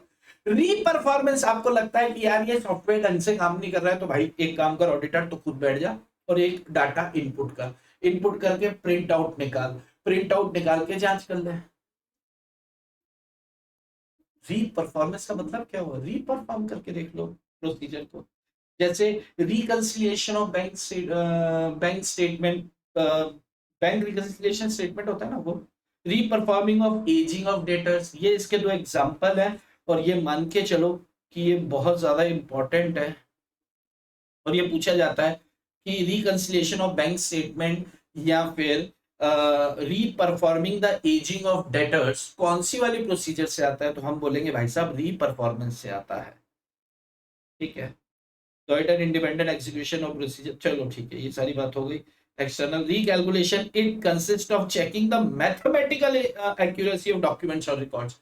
अगर आप mathematical accuracy of record, mathematical accuracy of documents अगर आप जांच करना चाहते हो, आप रिकैलकुलेशन कर लो। रिकैलकुलेशन मतलब कैलकुलेटर लेके बटन दबा लो। अगर आप प्रोसीजर, आप उनके सिस्टम के सॉफ्टवेयर के प्रोसीजर पे क्वेश्चन है, तो आप रीपरफॉर्म करा के देख लो, डॉक्टर बना थोड़ी गया आपको। ठीक है, इसके बाद आती है जी भाई एनालिटिकल प्रोसीजर, SA 520 में बात करेंगे। इंक्वायरी का मतलब होता है पूछताछ, सीकिंग इंफॉर्मेशन, सीकिंग इंफॉर्मेशन, सीखो इंफॉर्मेशन, किससे सीखना, इंफॉर्मेशन सीखो नॉलेजेबल पर्सन, नॉलेजेबल ऑर्गेनाइजेशन के अंदर जितना भी नॉलेजेबल पर्सन है ना, इनने मणि मार्क ಇಲ್ಲ उनसे इंफॉर्मेशन लो जी। इनसाइड द एंटिटी ऑर्गेनाइजेशन में घूम रहे, ऑर्गेनाइजेशन के बाहर घूम रहे, थर्ड पार्टी है, नॉलेजेबल, नॉलेजेबल, नॉलेजेबल होना चाहिए। सीकिंग इंफॉर्मेशन, इंक्वायरी मतलब पूछताछ, दैट्स इट, खत्म। चलो, तो आपको मैं क्या लिखने को, हाँ आप ये लिखना चाहते होंगे शायद, ये इसके एग्जांपल्स, तो आप बिल्कुल पॉज करें और लिख लें रिकंसिलिएशन वाला। ओके, ये भी रीपरफॉर्मेंस का ही एक पैराग्राफ है, जस्ट जॉटेड डाउन, बेसिक है, जो बात किया वही लिखा हुआ है। ठीक है, अच्छा क्या होता है इसमें, बहुत इंपॉर्टेंट चीज क्या होती है, सीकिंग इंफॉर्मेशन। इंक्वायरी के केस में क्या होता है, हमने जैसे पूछताछ किया inside the entity, outside the entity, लेकिन होना नॉलेजेबल पर्सन है ना। भक्ति बात से बत्तियां इकट्ठी करके हमको बत्तियां बेचनी थोड़ी है यार, वो तो हमको गुमराह करके भग जाएगा। अच्छा, हमने इन्फॉर्मेशन ले ली, लेकिन वो इन्फॉर्मेशन तो ओरली आई, फिर उस इन्फॉर्मेशन को हम डिस्कस करेंगे मैनेजमेंट के साथ, फिर मैनेजमेंट बोलेगा कि सही है या गलत है, तो हम मैनेजमेंट को बोलेंगे सही तेरे को लग रहा है तो भी हमें एक रिप्रेजेंटेशन लेटर लिख के दे, और सही नहीं लग रहा तो भी हमें एक रिटर्न रिप्रेजेंटेशन दे। मतलब हम उस ओरल एविडेंस को फिजिकल करवा लेंगे, ओरल को क्या करवा लेंगे, रिटर्न करवा लेंगे मैनेजमेंट से। तो ओरल, फॉर्मल, इनफॉर्मल जो भी है उसको रिटर्न मैनेजमेंट रिप्रेजेंटेशन लेटर ले लिया जाएगा, दोस्त चार्ज गवर्नेंस से लिखित में ले लिया जाएगा, जो भी वहां पर अप्रोप्रिएट होगा उस अथॉरिटी के पास जाकर हम लिखवा कर ले लेंगे। This is all about of what, ये टाइम पास रिगार्डिंग ये मैनेजर इंटेंट इतना इंपॉर्टेंट है नहीं। उसके बाद आती बात एक्सपर्ट्स। एक्सपर्ट दो तरह के होते हैं, मैं थोड़ा सा आपको विराम देना चाहता हूं, उसके लिए मैं क्या करूं, उसके लिए आप कुछ मत करो, उसके लिए मैं आपको टाइम देता हूं, आप पहले लिख लो एक्सपर्ट का डेफिनेशन। यस,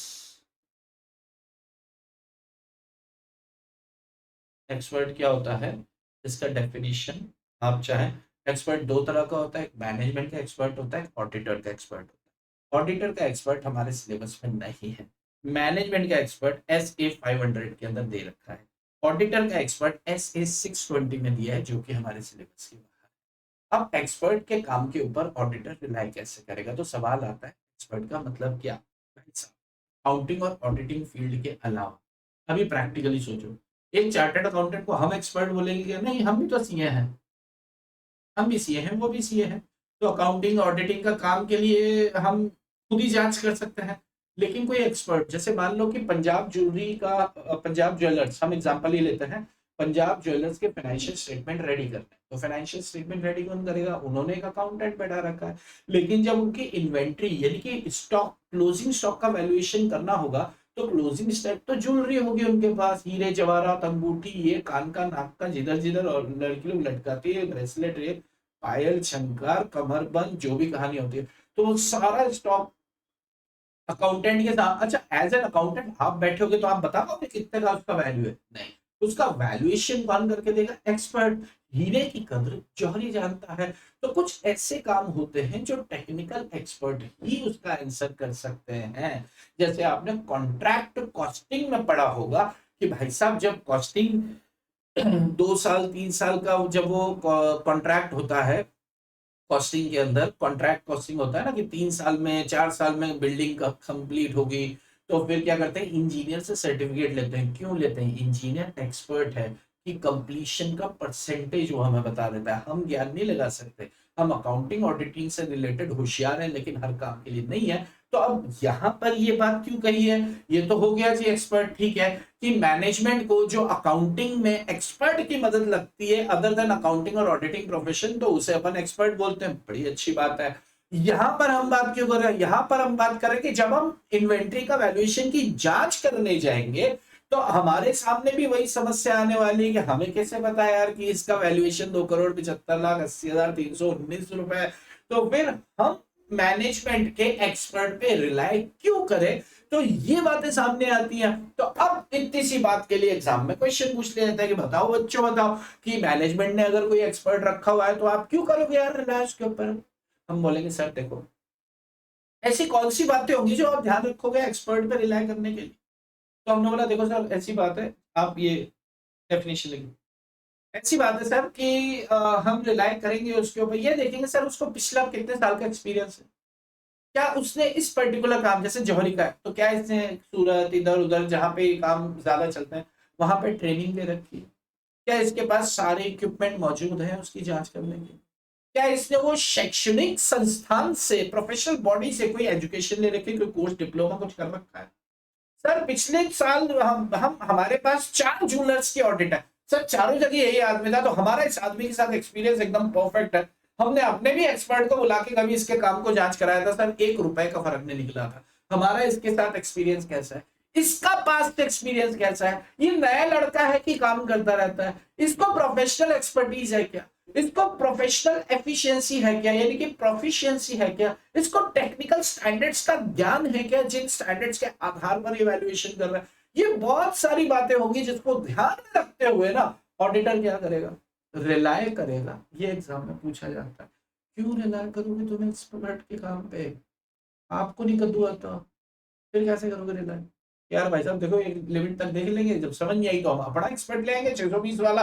अरे आईसीएआई ने सीए इंटर के सिलेबस के लिए मना करा, हमें ऑडिटर को थोड़ी मना करा कि तुम एक्सपर्ट नहीं ला सकते क्योंकि इंटर में नहीं था। नहीं नहीं नहीं, एक्सपर्ट हम ला सकते हैं भाई साहब, फाइनल में जाके ले आएंगे। आप चक्कर मत पड़ो, हम ले आएंगे रिलाय करने के, ठीक है। An individual or organization possessing expertise in the field other than accounting और auditing, इसलिए बोला है क्योंकि अकाउंटिंग और ऑडिटिंग एक्सपर्ट तो हम ही होते हैं। तो अगर हम ऑडिट कर रहे हैं तो हमारे लिए फिर कोई अकाउंटिंग या ऑडिटिंग का काम करता है तो एक्सपर्ट नहीं है, वो हमारे लिए साधारण सी बात है। वो काम जो हम नहीं कर सकते हैं उसके लिए उसे एक्सपर्ट माना जाएगा। पंजाब ज्वेलर्स का इसमें एग्जांपल लिया, आप चाहो तो फोटो खींच लो, लिख लो। Relying on the work of management expert पे क्यों रिलाई करेंगे भाई साहब? देखो, इवैल्यूएट करेंगे उसकी कॉम्पिटेंस, कैपेबिलिटी एंड ऑब्जेक्टिविटी। उसकी कैपेबिलिटी को देखा जाएगा, कॉम्पिटेंट है कि नहीं, मतलब पढ़ा लिखा समझदार जो टेक्निकल स्टैंडर्ड, एंड ऑब्जेक्टिविटी मतलब कनेक्टेड तो नहीं है एक्सपर्ट मैनेजमेंट से। कनेक्टेड होगा तो मैनेजमेंट के हिसाब से बना के दे देगा। सेकंड बात, obtaining and understanding of work of that expert, उसके काम के अंडरस्टैंडिंग को हम जानने की कोशिश करेंगे और इवैल्यूएट करेंगे appropriateness of that experts work as audit evidence the relevant assertion. क्या ये हमारे लिए एक पर्टिकुलर रेलेवेंट असर्शन जो भी हम जांच कर रहे हैं, क्या ये उसके लिए रेलेवेंट होगा? पहली चीज कॉम्पिटेंट, कैपेबिलिटी एंड ऑब्जेक्टिविटी देखी, उसके काम को समझा और ये देखा कि इसने जो काम किया है क्या हम जो जांचना चाह रहे हैं उसके लिए रेलेवेंट है कि नहीं है, बात करता हूं। उसके बाद audit procedure, nature, timing and extent affect करता है मैटर्स। देखो सीधी सी बात है भैया, आपको अपनी ऑडिट प्रोसीजर्स लगानी है, बड़ी अच्छी बात है। तो कौन से ऐसे पॉइंट्स है जो इफेक्ट करता है? तो मैनेजमेंट एक्सपर्ट के ऊपर इन्होंने और एक बार सवाल पूछ लिया कि भाई साहब ऑडिट प्रोसीजर को कैसे हिला देता है, कैसे बढ़ा देता है मैनेजमेंट एक्सपर्ट। तो किन बातों का ख्याल रखेंगे जब आप ऑडिट प्रोसीजर्स का नेचर, टाइमिंग एंड एक्सटेंट को तय करेंगे? तो यहाँ पे बताया भैया, nature and complexity of matter, यानी कि ज्वेलरी है, कॉम्प्लेक्स है, हमारी समझ के बाहर। उसके अंदर रिस्क कितना इन्वॉल्व है भाई साहब? 2.5-3 करोड़ की है, तो risk in that matter is really very high और लो। इस देखो अगर लो रिस्क होगा तो जो मैनेजमेंट ने बोल दिया सही है यार, लेकिन अगर रिस्क हाई होगा तो फिर हमें भी एक बात को सोचना। Third, nature availability of alternate sources. हम सोच रहे हैं कि यार मैनेजमेंट, मैं आपको इसे फुल स्क्रीन पे दे रहा हूँ, एक मिनट पहले आप लिख लो इसको ताकि फिर मैं बात करने के लिए स्वतंत्र हो जाऊंगा। ये 7-8 पॉइंट्स हैं, आप इसको लिख लें। चलो मैं ऐसा मान के चलो आपने भी पॉज करके लिख लिया था, अब मैं आ रहा हूँ वापस आपके साथ। राम जी, यार पता है इतना जोर से जुकाम हो रखा है, क्या ही बोलूं।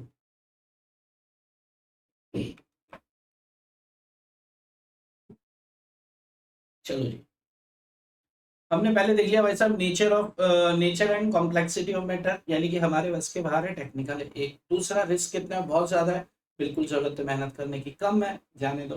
तीसरी बात, अवेलेबिलिटी ऑफ अल्टरनेट सोर्सेज। भाई मैनेजमेंट एक्सपर्ट ने जो हमें जवाब दिया, क्या और दूसरे तरीके से हम इसकी जांच कर सकते हैं क्या? तो अल्टरनेटिव सोर्सेज हैं क्या हमारे पास? चौथी बात, उसके अकॉर्डिंगली प्रोसीजर तय करेंगे ना कि कहाँ से एविडेंस इकट्ठे करने। Nature, scope and objective of management experts work. Management ने अपने एक्सपर्ट को लगाया है तो वो क्या काम करने के लिए, उसका क्या उद्देश्य था, क्या ऑब्जेक्टिव है, क्या फिगर्स निकाल के वो देने वाला है मैनेजमेंट को, तो उसके काम को समझना पड़ेगा।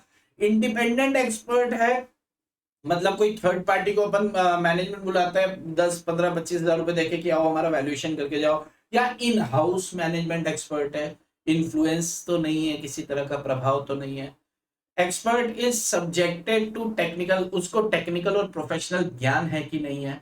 Knowledge and experience of auditor in such field, auditor को कितना ज्ञान है? मेरे पास, मैंने और 10 ज्वेलरी की शॉप की ऑडिट कर रखी है, मेरे पास ज्ञान है तो मेरे को समझ में आएगा इसका ज्ञान कैसा है।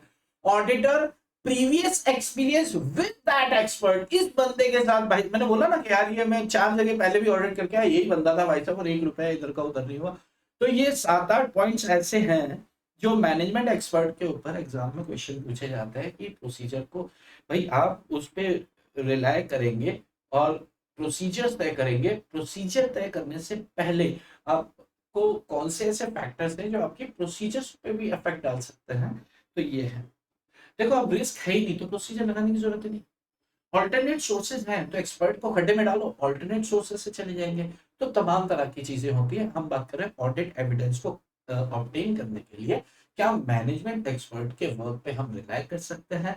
अगर जवाब आता है हाँ, तो किस एक्सटेंट तक और क्यों?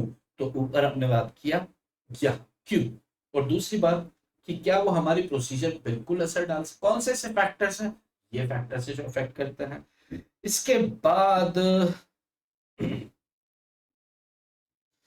बाद अब टाइम पास चालू हो गया, मतलब अगर बात करें ना, क्रक्स क्रक्स हमारा खत्म हो गया।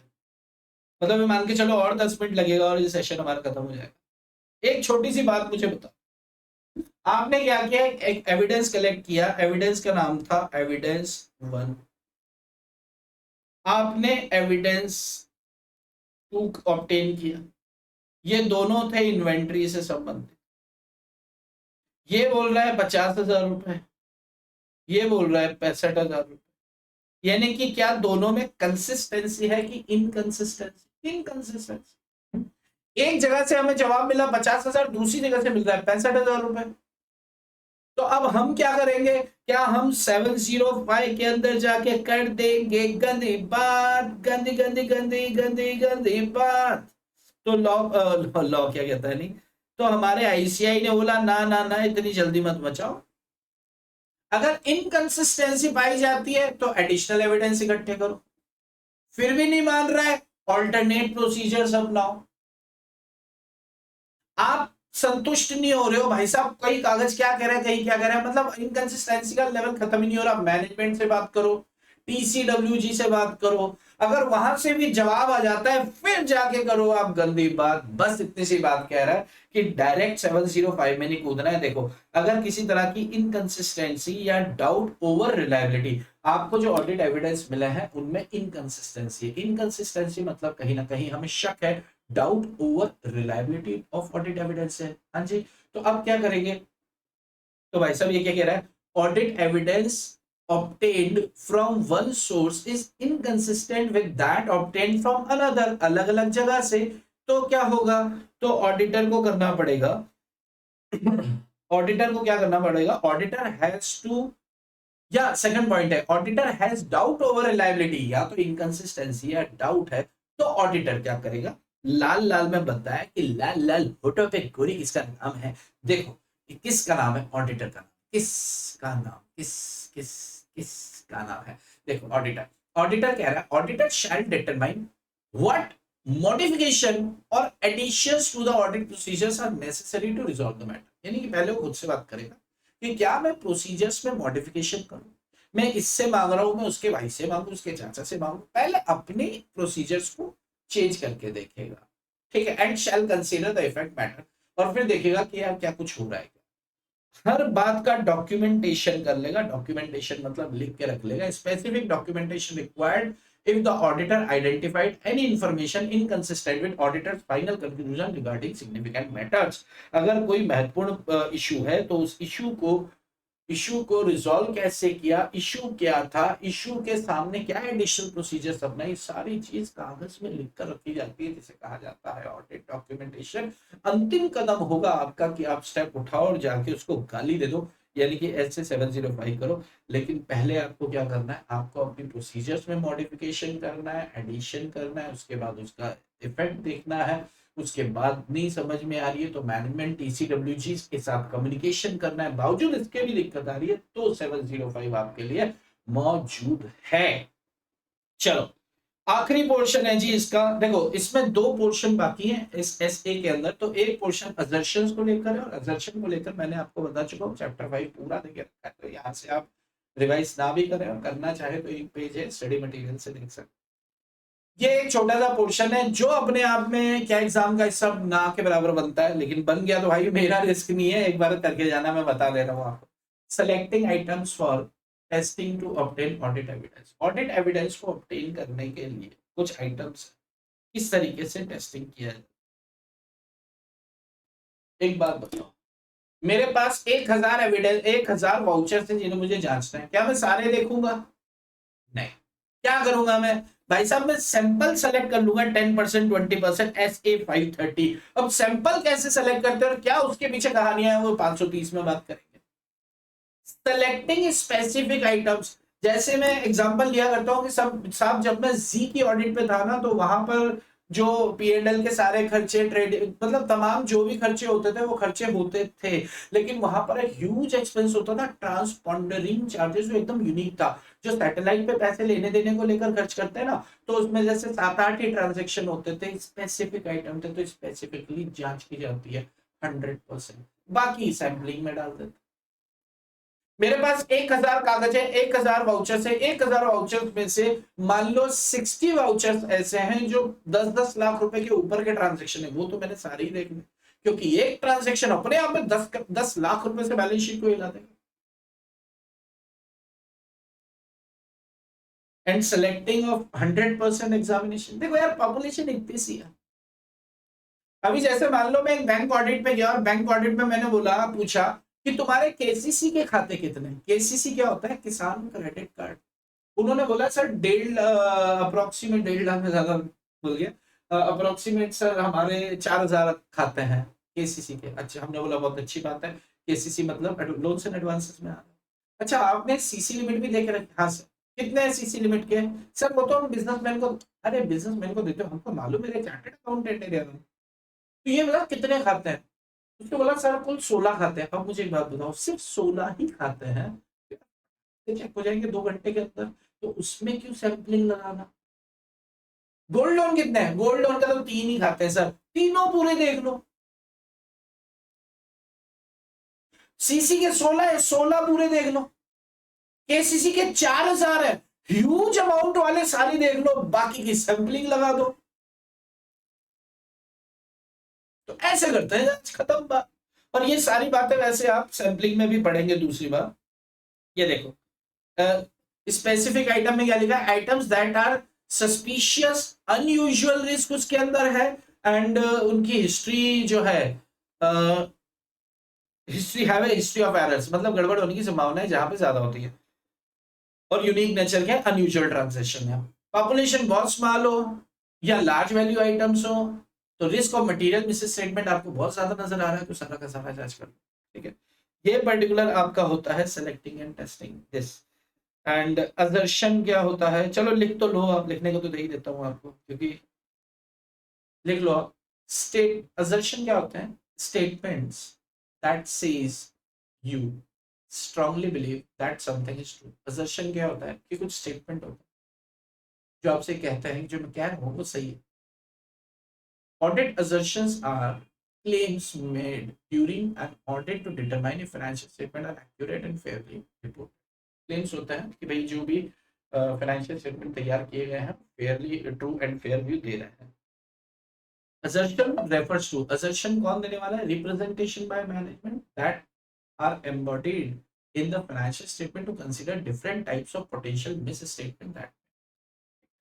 इसके बाद आप ये पैरा और लिख लीजिए, और उसके बाद जो है उसको कैटेगराइज जो किया है ना, ये कैटेगराइज 3 पार्ट्स में किया है। तो जब हमने ऐसे रेगुलर में पढ़ा था तब भी पढ़ा था, और तब भी ये बोला था कि यार ये इसका डिटेल जो है वहां पर आपको बहुत ज्यादा मिलने वाला है। उसके बावजूद भी हमने रेगुलर सेशन के अंदर इसको डिस्कस किया था विद एग्जाम्पल्स।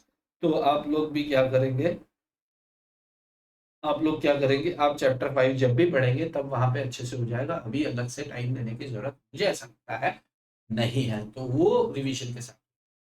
तो क्या SA 500 खत्म हुआ? यस, SA 500 कहने को बड़ा है, नंबर ऑफ पेजेस ज्यादा है। जब आप पेज, अभी ये सेशन सुनने के बाद ना स्टडी मटेरियल लेकर बैठना, एक उंगली में थूक लगाना, कौन सी, इस वाली या फिर दोनों में से किसी भी एक उंगली में लगाना थूक, और फिर पेज पलटते जाना, पेज पलटते जाना, पेज पलटते जाना। आपको थोड़ी देर बाद क्या दिखेगा कि भैया आपके पेज लाल हो रहे हैं, फिर अंदर से आवाज आएगी दाने दाने में केसर का था, बोलो जुमा केसरी। ऐसा करने का नहीं है ना, पानी पी के करना।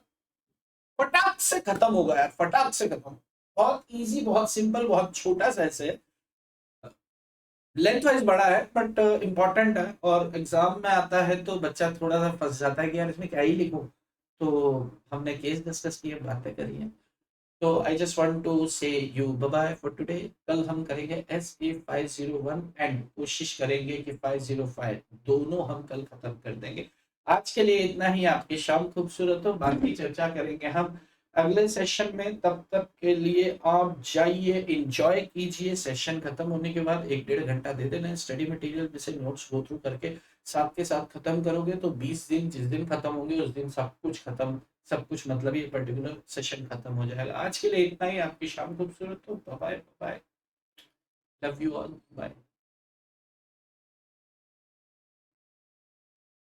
तेरे मस्त मस्त दो नैन मेरे दिल का ले गए चैन, मेरे दिल का ले गए चैन, तेरे मस्त मस्त दो नैन। अरे बंद नहीं कर रहे।